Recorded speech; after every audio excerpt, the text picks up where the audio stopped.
In this video, we are going to go over the following topic. How do you get really good at Patran?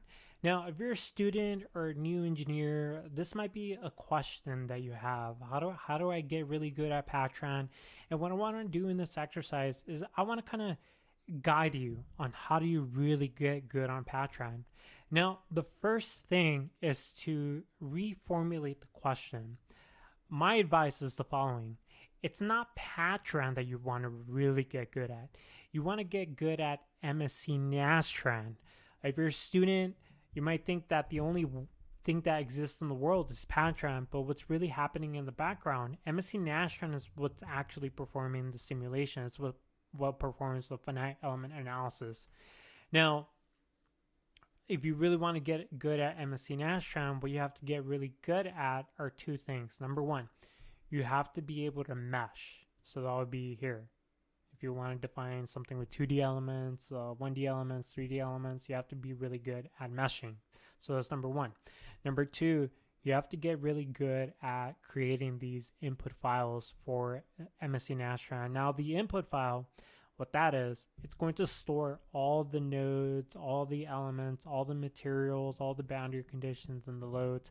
Your whole finite element model is going to be stored in one text file called the bulk data file. Now, what's happening here is the following. You might be here. You might be using Patran. You're creating your mesh. You're defining your loads, your materials, and so on and so on. You click run. What's actually happening, Patran is creating that text file and it's passing it to Nastran, and then it's giving you back results. So this is kind of the workflow that's happening. Now, when you leave school, you go and you get a job, this is what's actually happening. Different companies are going to use different tools for this.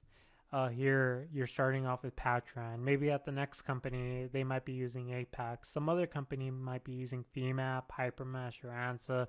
There is a really long list. I'm not preferring a certain tool here. I'm just giving you some ideas of the different tools that might be out there that you might see.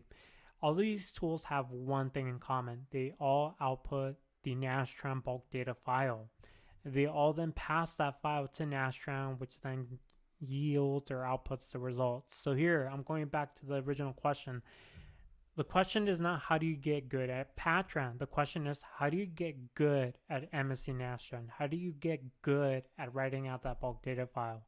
If you get really good at writing that bulk data file, you're going to have a great career, going to impress your colleagues.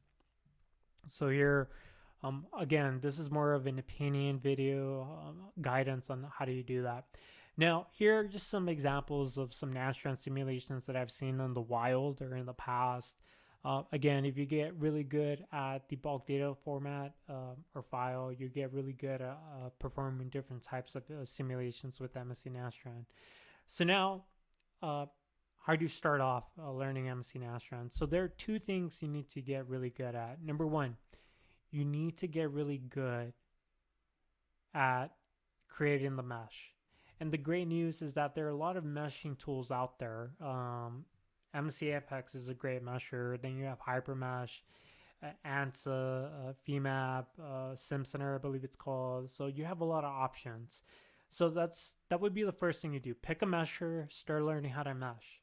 Number two, you then have to learn how to edit the bulk data files. I wish, for some of you, maybe you don't need to do this. Maybe the analysis you perform is sort of basic. I suspect if you're learning how to use MSC Nastran, you're not doing just basic analysis. You're going to do hardcore simulations. So you're going to do more advanced and sophisticated types of analysis. If you ever want to learn how to perform those more advanced types of analysis, you will have to learn how to deal with the text file that you see here on the right. So again, number one, learn how to mesh. And number two, learn how to edit the bulk data file. So in this video, what I'm going to do, I'm going to show you both. I'm going to show you how to create a quick mesh. And number two, how do you construct this bulk data file? I'm going to do number two here on the far right with two different tools. I'm going to show you how to do this with Patran and how to do it with the web browser. And now, just in case you're a professional engineer, this is one thing the engineering lab can help you with. If you want to get really good at using MSC Nastran, if you want to get really good at working with these text files, we can help you with that. And now, one other thing. Again, some of you might be a student. You might think that you can use Patran for everything. You're going to mesh in Patran. You're going to create geometry in Patran. Stop. That my recommendation is the following: do not use Patran to create geometry. Use other tools to create the geometry. Use SolidWorks, CATIA, Autodesk. Use other CAD programs to build your geometry. Now, if it's simple geometry, you can use Apex to build a simple geometry, and in a moment, I'll show you how to do that. Number 2, do not use Apex or do not use Patran for meshing. It's my opinion you should never use Patran for meshing. There are various reasons for this, but I recommend using MSC Apex or some other mesher to build your mesh. So then the question is, when should you use Patran? If you have the mesh, you can use Patran to finish up the finite element model. If you want to define some loads, materials, and so on and so on, that's what you should use Patran for, or you should use Apex. If you have the option, I recommend using Apex to configure your analysis. If you're required to use Patran, then you would go ahead and use Patran. So again, do not use Patran for geometry or for meshing. Use Patran to configure your simulation. Alternatively, if you have the option, try to use Apex as much as possible. So in this demo, this is what I'm going to do. I'm going to use Apex to build the geometry and the mesh. We're going to export the mesh.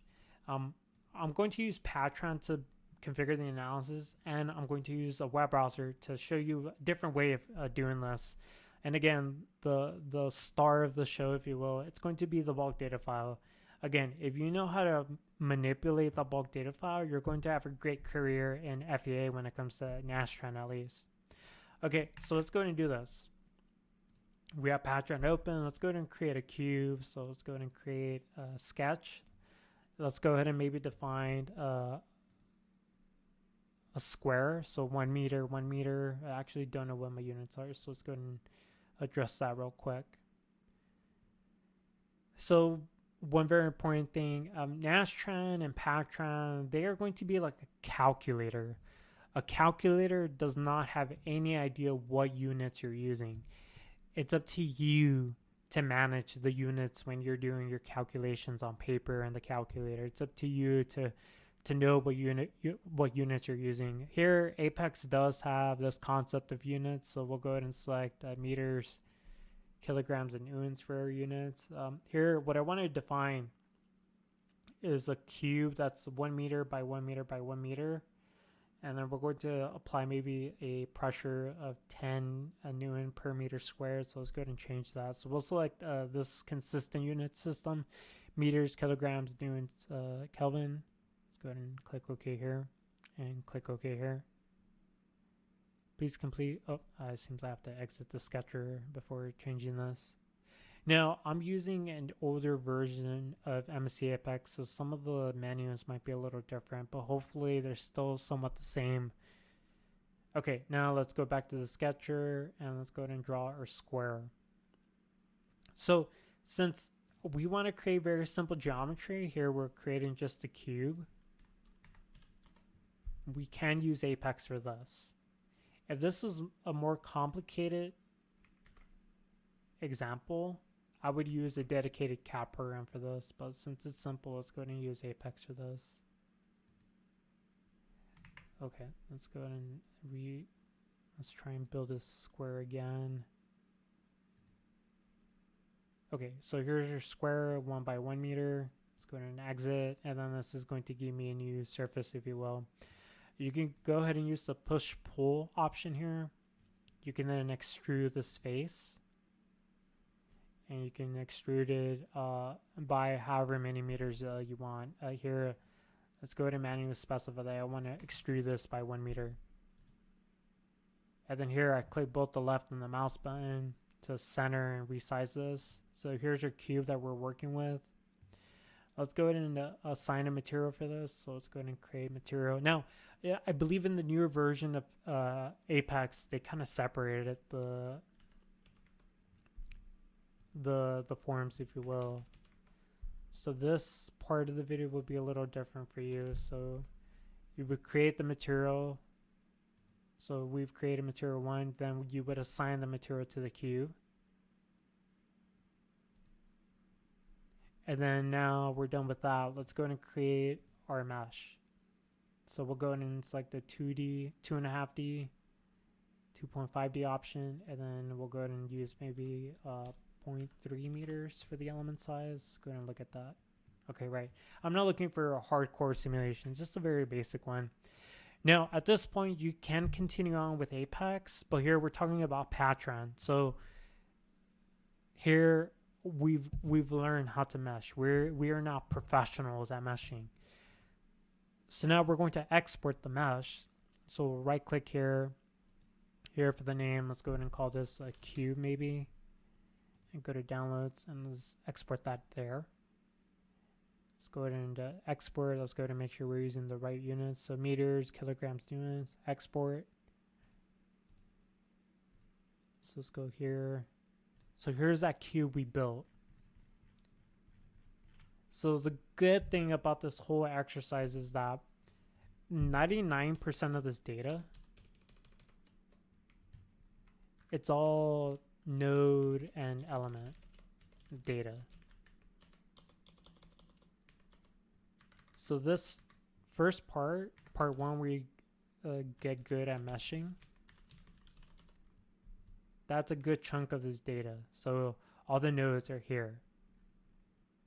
So we're good at generating these meshes. So all we have to learn now is basically everything else. So here you can see that we have a material entry, property assignment, and a few other options here.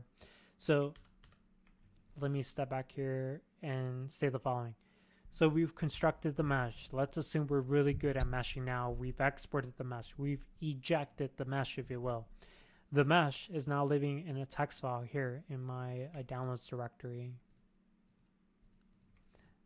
Now we have to add boundary conditions, loads. We have to configure the load cases. So how do we do that?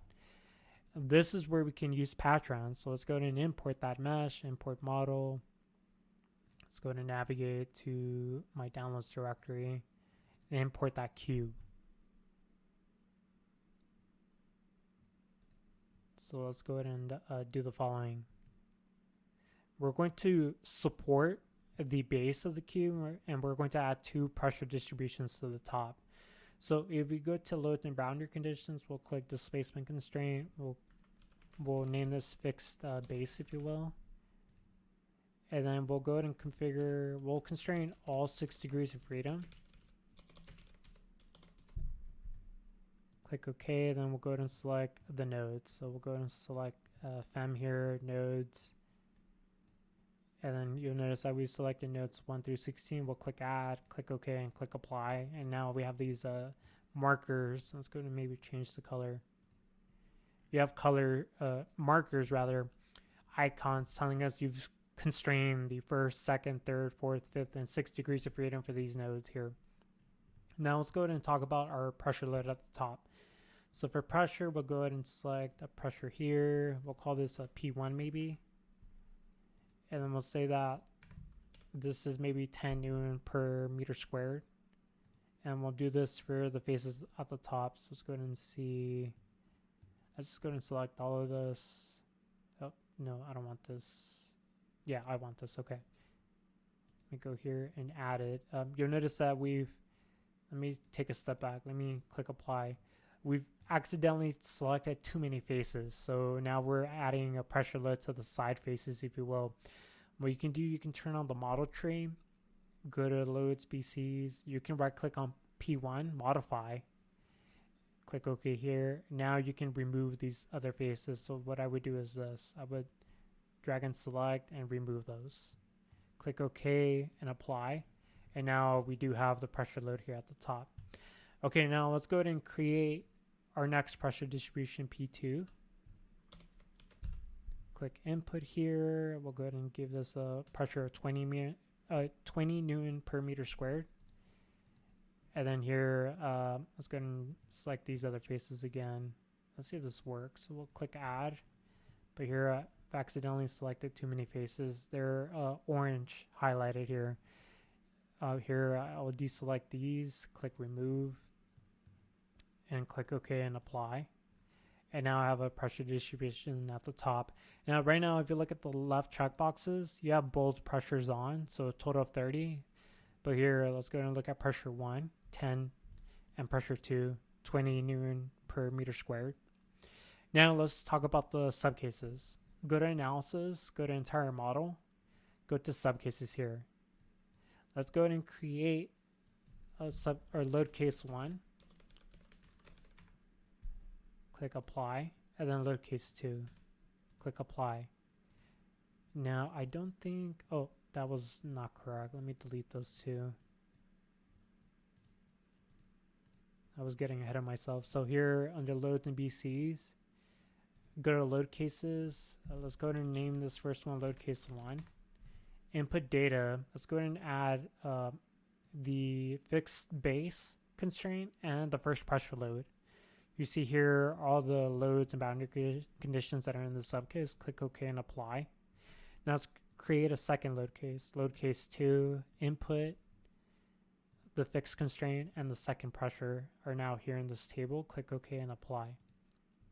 Now I can go to analysis, entire model, go to subcase select, deselect this default load case. Let's go ahead and add load case 1 and load case 2. Click OK and apply. The cube, yeah, let's go ahead and say yes. And let's do a confirmation. Let's go ahead and make sure we get results. So if you're new to all of this, one thing you want to make sure, there are no user fatal messages. So we'll maybe go ahead and search the file for that. Let me make sure this is today's date. Okay, yeah, this is the right F06 file. So there are no errors. So I expect the following. I expect there to be stresses and displacements. So that's what we get. We get forces.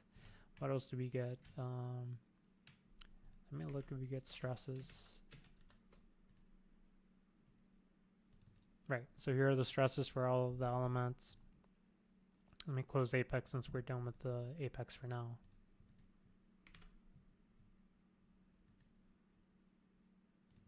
So now we can do in Patran, you can go ahead and select the results, and now you can look at your stresses. I'm not a big fan of averaging, so let's go ahead and turn that off. Let's go ahead and turn on the stress tensor. Let's go ahead and turn off averaging. Click apply. And right now what I'm looking at are the stresses at the corners of the elements. Now, you'll notice that there are a lot of gradient changes in the stresses. This is because we're using only a few elements. If we use more elements, the stress distribution would be more continuous. It'd be more it'd be more continuous, if you will. But here, since we're only using a few elements, the stress changes between the elements changes a lot. Right, so that's how you use Patran to configure that analysis. So again, we got really good at using Apex to mesh. We then ejected, we exported the mesh. That would be this file here. We then use Patran to create everything else, our loads, our boundary conditions, our subcases. Now, one drawback here is that we didn't see how that bulk data file was constructed. So here you'll notice that now we have 2 load cases. If we scroll down here, we have load case P1 is here, P2 is here. So we didn't know that Patran was actually building that bulk data file. It was kind of not known to us. So now let's look at a different way of doing all of this. Let's use a web application. So today we are using the Soul200 web app. Let me do this. Let me make that mesh file. Let me make that mesh file available to the web app. So that mesh file, remember, MSC Apex. Let's use the viewer to build that same bulk data file. So let me import the mesh. So here's our cube. Let's go ahead and now define the fixed base. So we'll go ahead and open the pre-web app. We'll go ahead and select SPC1 here. We'll create a new SPC1 entry. And here, if I open the side view, here's SPC1. We want to constrain all 6 degrees of freedom. And I want to select the nodes at the base. So let's go ahead and rotate this. Let's go ahead and reduce the size of the pick sphere.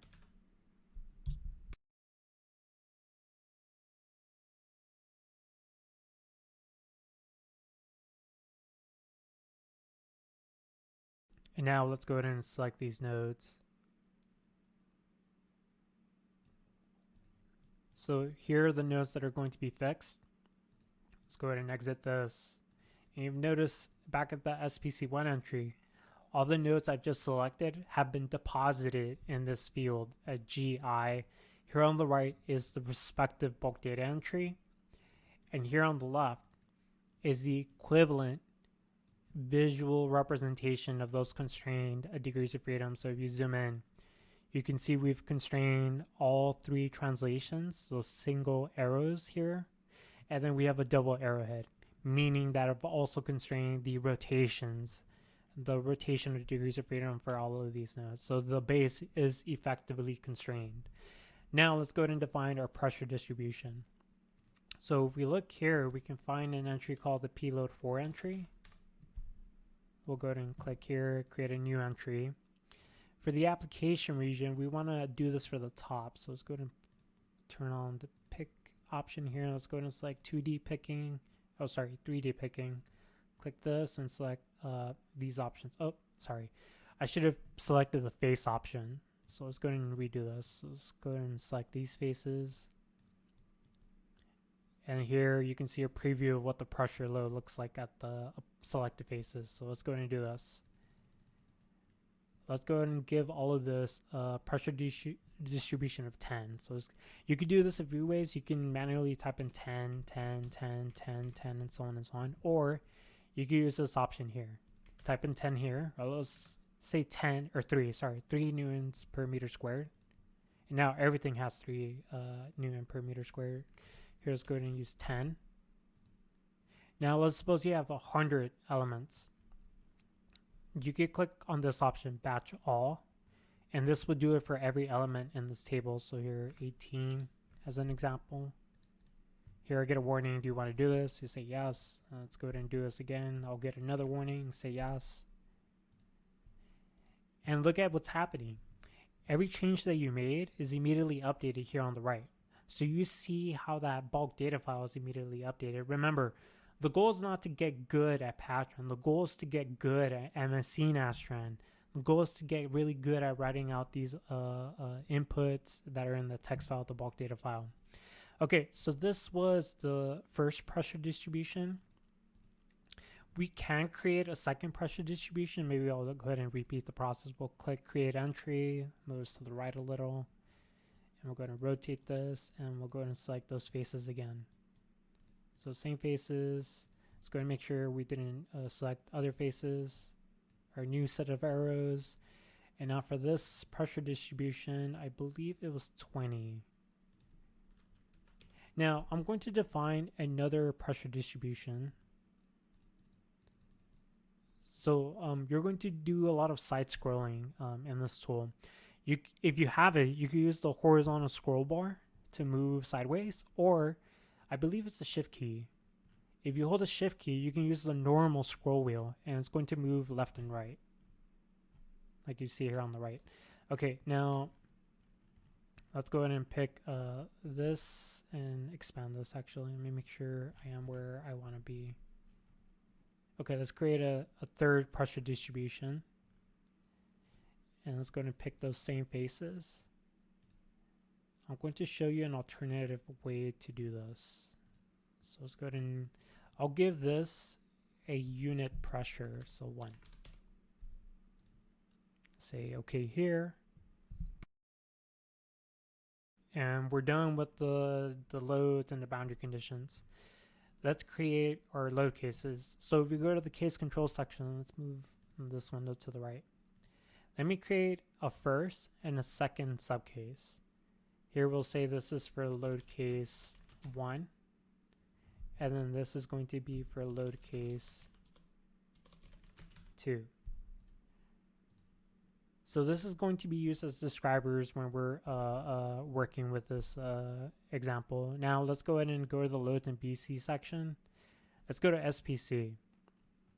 Let's go ahead and add that fixed base to subcase 1 and 2. Now let's go ahead and go to the load section. Let's go ahead and assign the first pressure load to subcase 1 and the second pressure load to subcase 2. You notice that as I'm building this out, I see what's going on in the bulk data file. I'm getting better at Nastran. Now here, I need to output the displacements and the stresses. Now, you could do this a few ways. You can say, okay, output the stress for load case 1 and 2. Or you could say output the stress for any load case. So you can see displacement and stress are above all the subcases. So this is going to say output the displacements for all subsequent subcases. And let's go ahead and click on inspect. Let's go ahead and make sure I didn't make a mistake. Okay, great. So that first run went well. Let's go ahead and look at maybe the results. Oh, let me make sure I didn't get an error. Oh, I forgot to do one thing. I did get an error. If you look here, and let's go look here. Right, so here, let me look here. Oh, interesting. This is a rare error.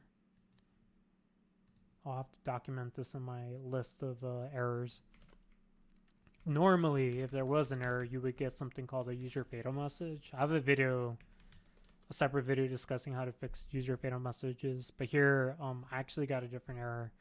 Job terminated due to lack of soul card and executive control. One very important part that I forgot to say that this is a SOL 101 or statics analysis. So let's go ahead and try and rerun this. Let's go ahead and add HDF5 out and let's run this now. And this time I expect no errors to happen. Okay, so now let's go ahead and look at this. Let's go ahead and expand maybe the deformation. Something looks a little odd here. The deformations are really small here, so I'm trying to figure out why that is. Oh, right. I use very small values for the pressure loads. So let's go ahead and look at our stresses. What does that look like? Okay, so we do see some stress. You notice that the displacements are very small. They're on the order of -11.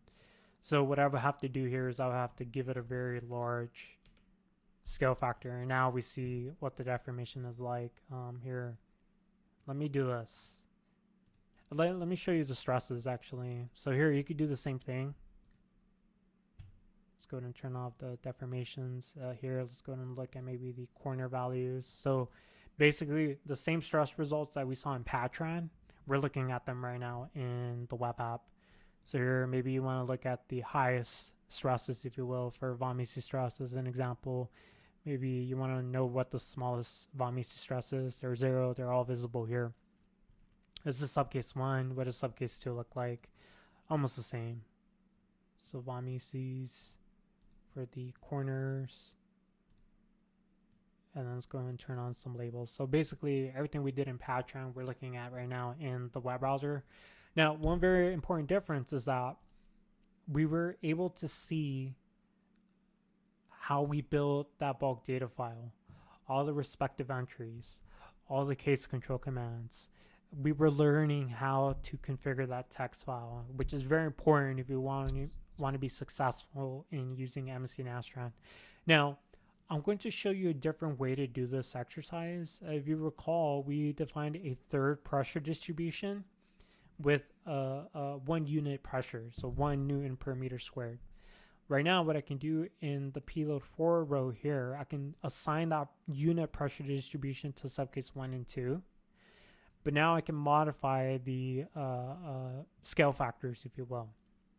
So a unit of 1 times 10 maybe. I can type in 10 there and 20 there.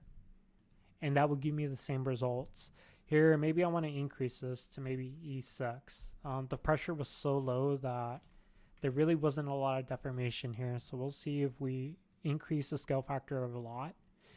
If our scale factor, or if our pressure is now 10 Newton per meter squared, or 10 times 6, 10 to the 6 rather, Newton per meter squared, and 20 times 10 to the 6 Newton per meter squared, what do our results look like? So let's go ahead and rerun this. And we'll go ahead and look at the results now. Let's go ahead and reduce the scale factor to 1.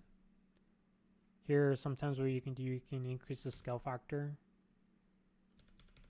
Let's go and see a 2i. Right, so here I'm using a scale factor of 1000. So this is a before deformation and then after deformation.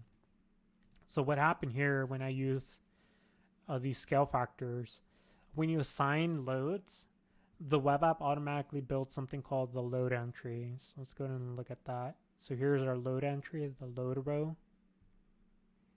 And here, if you look at the scale factor column, we have a value of 10 times 10 to the 6 and 20 times 10 to the 6. So those scale factors that we use here were carried over to these load entries. And then again, like before, here on the right, the respective bulk data entries are created for me. So as I'm defining the loads, boundary conditions, as I'm building the case control section, I see what the text file is going to look like when we run Nastran. So going back to the original PowerPoint, the goal, in my opinion, is not to get really good at Patran. The goal is to get really good at Nastran. And how do you get good at Nastran? You need to learn two things. Number one, get really good at meshing. Today we use Apex to build the mesh. Number two, get really good at writing out these bulk data files. If you can do these two things really well, you are going to be a really good analyst. You're going to be a really good engineer when you're doing real world work with FEA. Okay then, so one last thing, just in case you want to use the web app that you saw today, let me show you where to get access to the web app. If you go to theengineeringlab.com, here in the top right hand corner, there is a link to a free trial for the pre-post web app. There you can go ahead and fill out the form and we'll go ahead and give you access to the tools that you saw today. Okay, we're pretty much at the end of the video. As always, thank you so much for watching the video and we look forward to having you watch our future videos.